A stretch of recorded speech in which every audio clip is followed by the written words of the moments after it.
প্রশ্ন উঠতে পারে, সব মানুষের খেদমতে বুঝলাম, কিন্তু মশা দিয়া কি খেদমত হয়? মশার কামড়ের চোটে বাড়ি থাকতে পারি না, এ প্রশ্ন উঠতে পারে কি? উঠতেই পারে। আল্লাহ যদি সবই মানুষের কল্যাণে বানায়, তুই মশা বানাইছি কি কামে? আপনি বোঝেন না, বোঝেন নাই। একটা মশা,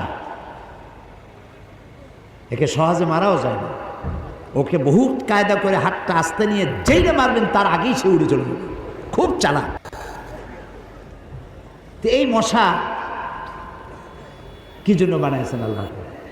এখন দেখেন, এই মশা মারার জন্য কত company, Mortein, aerosol, ICI company, মশারি, কত রকমের ওষুধ আর মশারি, এগুলো বানাবার পেছনে লক্ষ লক্ষ শ্রমিক কাজ করে, আর লক্ষ লক্ষ মানুষের পেটের ভাত জোটে। তা আপনি তো বুঝবেন না কোনটার মধ্যে কি জিনিস আছে।